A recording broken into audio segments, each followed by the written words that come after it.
Fala, parceiros de missão! Nesse vídeo vamos falar sobre depressão, também sobre o que pode causar uma depressão, como que funciona, mas é importante lembrar também que quem trabalha com hipnose, hipnoterapia, terapia, não deve se preocupar em fazer diagnósticos, até porque quem é responsável por fazer diagnósticos tem que ser um psiquiatra, tem que ser um psicólogo, um neurologista ou algum tipo de médico especializado, porque quem trabalha com hipnose, principalmente a hipnose transformacional, vai trabalhar principalmente na direção de desrotular os rótulos que a pessoa já tem sobre si mesma, reconstruir a história que a pessoa conta sobre a própria história, e claro que esse trabalho também pode ser feito com acompanhamento multidisciplinar e deve ser feito com acompanhamento multidisciplinar quando houver necessidade para isso. E para entender um pouquinho como funciona a depressão. A depressão, diferente da tristeza, ela não é simplesmente um sentimento de tristeza pontual que vem em algum momento específico. A depressão tende a ser um tipo de tristeza mais contínua que tira a perspectiva de futuro, muitas vezes causa alteração no sono, seja dormir demais, seja dificuldade para dormir, seja alteração no apetite, comer demais ou dificuldade para se alimentar. E o que leva uma pessoa, então, a desenvolver um quadro depressivo? Entrar num transtorno depressivo, desenvolver alterações até mesmo no cérebro e na química produzida pelo próprio cérebro, alterações dos neurotransmissores com dificuldade de produzir serotonina, dopamina, noradrenalina, dificuldade também para promover neurogênese. O que pode causar isso? E tem praticamente 3 fatores principais. O primeiro fator que pode causar essa mudança também no cérebro que leva à depressão é o fator da genética.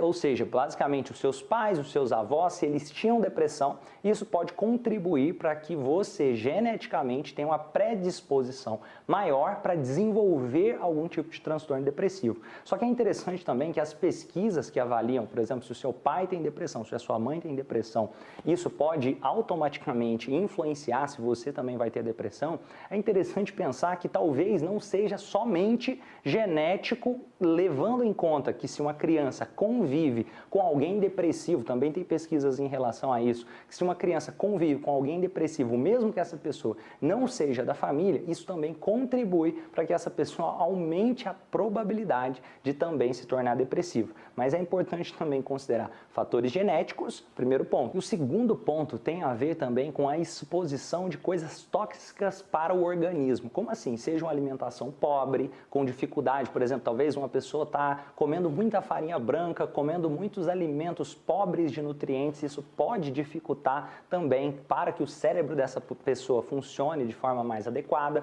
Outro ponto também é a ingestão de drogas, principalmente álcool, crack, cocaína e outros tipos de drogas que podem causar dependência, isso vai deixando um vício em dopamina e de repente isso pode causar problemas para a pessoa, fazendo ela se sentir vazia por dentro. Outro fator também é o excesso de medicamentos em alguns casos, ou alguns tipos de medicamentos que pode deixar a pessoa mais apática e começar a fazer com que a pessoa desenvolva um quadro depressivo em determinados momentos também. Então, esses pontos são importantes de se considerar. Tanto a exposição a coisas tóxicas, por exemplo, desde alimentação, drogas, medicamentos e assim por diante, quanto o fator genético. Mas tem um terceiro fator aqui, que é um dos mais essenciais para que a depressão se desenvolva, que também é o fator do ambiente e a história de vida dessa pessoa. Os eventos traumáticos que uma pessoa é exposta, e não só eventos traumáticos, mas como essa pessoa está interpretando esses eventos.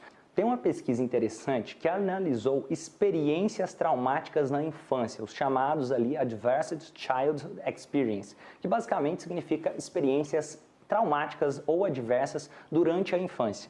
E percebendo numa escala de 10 fatores de experiências traumáticas na infância, fatores como, por exemplo, abuso sexual, abandono de um dos pais, violência entre os pais, consumo de drogas logo ali na infância, ver consumo de drogas dos pais, violência dos pais cometerem não só uns com os outros, mas com os filhos, entre vários outros tipos de exposições a fatores que possam causar experiências adversas na infância. Tiveram um índice de 470% mais chances de desenvolver um transtorno depressivo do que as pessoas que tiveram menos de 4 eventos adversos na infância. E o mais impressionante é que, de acordo com os números de experiências adversas na infância foram aumentando, também os fatores de risco iam aumentando, tanto para a depressão quanto para outros casos. E o mais interessante em relação a isso, porque não se trata somente da depressão. As pessoas que tiveram experiências mais adversas na infância também tiveram mais probabilidade de engravidar durante a adolescência, tiveram mais probabilidade de consumo de drogas, tiveram maior probabilidade até desenvolver, por exemplo, problemas pulmonares por causa disso. Por quê? Porque se a pessoa consome droga, ou se a pessoa tem depressão, ou se a pessoa não cuida da saúde, começa a negligenciar alguma coisa, isso acaba impactando na vida como um todo. Então percebe o quanto é importante também a história que a pessoa conta da própria história, os eventos, como foi a trajetória dessa pessoa. E o interessante é que às vezes, mesmo que essa pessoa não tenha vivido esses eventos traumáticos, mesmo que não sejam eventos traumáticos grandiosos, talvez pequenos detalhes possam fazer com que a pessoa hoje, no presente, esteja interpretando com dor algo que aconteceu na própria história dela. Vou dar exemplo de clientes que foram atendidos em sessões de hipnose transformacional. Teve uma cliente, por exemplo, que na infância se lembrou de um momento onde o pai brigou com ela porque ela tinha tirado nota baixa na escola. Talvez, olhando com o olhar de adulto hoje, essa não pareça ser uma experiência traumática. Só que para aquela criança é como se o pai não amasse ela, a menos que ela sempre tirasse notas boas na escola.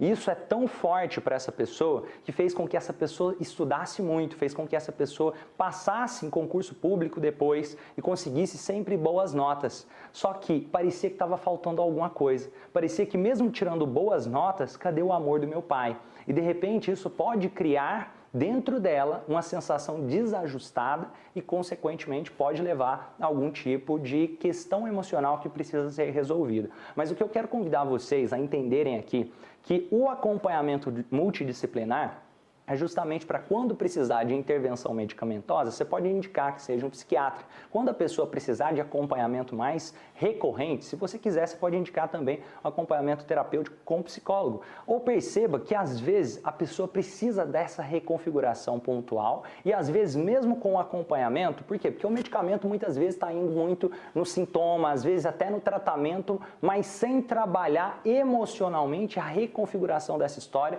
de forma realmente assertiva, para que a pessoa possa olhar o mundo de forma mais colorida, com novos olhos, e a hipnose transformacional pode ajudar nessa direção de forma muito, muito poderosa, como vocês já viram aqui. Quando você vai trabalhar com uma pessoa que está enfrentando um transtorno depressivo, justamente você vai ajudar essa pessoa a identificar qual a estratégia que essa pessoa tem para criar a depressão. Perceba que ninguém fica 24 horas do dia em depressão. E começar a ajudar essa pessoa a entender quais os gatilhos que contribuem para que a depressão permaneça. E eu estou falando também para que esse transtorno que gera uma alteração até no cérebro permaneça. Por quê? Porque se a pessoa começa também a lidar com as situações de forma diferente e entender que não é porque essa pessoa tem preguiça, ninguém sente depressão porque quer sentir depressão. Mas é algo que está ali realmente, o seu cérebro está funcionando quase que no piloto automático. Então você precisa ajudar o cérebro começar a ter possibilidade de desenvolver aquela química que ele precisa. Também é possível fazer isso de forma natural, como já tem vários clientes que já passaram por transformações profundas. Por quê? Porque senão ninguém conseguiria sair da depressão. E não dá para colocar, sempre tem que ser medicamento ou sempre tem que ser só terapia. O ideal é juntar tudo o que for possível para ajudar essas pessoas a se transformarem em uma pessoa melhor e poder, seja lidar melhor com a depressão, seja sair da depressão de vez, seja contar uma nova história para a própria vida.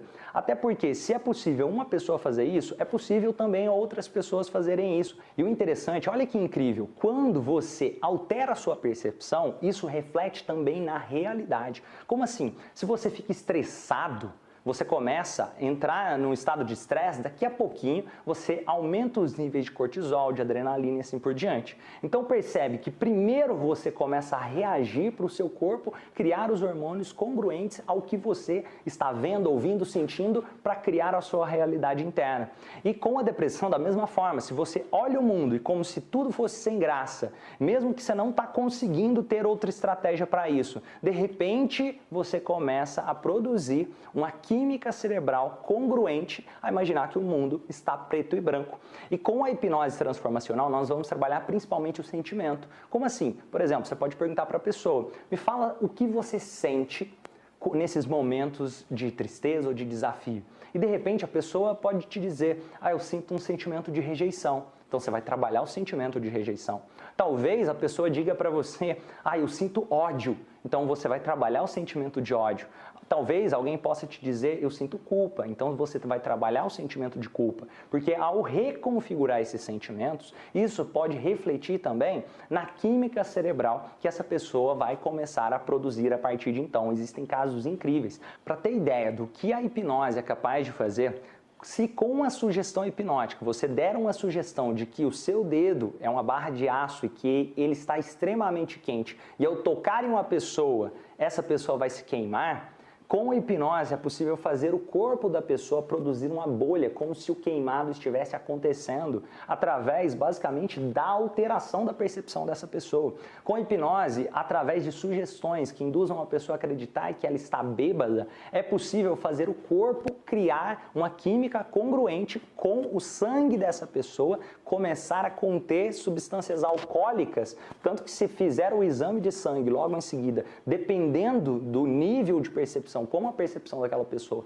foi alterada, é possível que o exame dê que essa pessoa esteja alcoolizada, mesmo que seja só através de sugestões hipnóticas. Então perceba o poder que a sua mente tem sobre o seu corpo, seja na hora de lidar com a depressão, seja na hora de lidar com a ansiedade, seja na hora de lidar praticamente com qualquer coisa que tenha a ver com a sua percepção de mundo, com a sua mentalidade, com a forma como você enxerga os fatos. E a hipnose transformacional não vai mudar o que aconteceu, não vai mudar os fatos lá atrás, não vai fazer, por exemplo, se você teve algum momento desafiador, não vai fazer exatamente esses momentos não terem acontecido, mas vai fazer você poder olhar para eles e lidar melhor com eles, vai fazer você reajustar aqueles sentimentos que precisam ser reajustados, vai fazer você poder ajudar os seus clientes a ajustarem esses sentimentos que precisam ser reajustados ali para que a pessoa tenha e comece a desenvolver mais aquela força de vontade que ela precisa para começar a ter aquela chama, aquela vontade de viver de novo. E é incrível o que é possível fazer com essa ferramenta. Então, pessoal, vamos juntos transformar o mundo em um lugar melhor e até o próximo vídeo.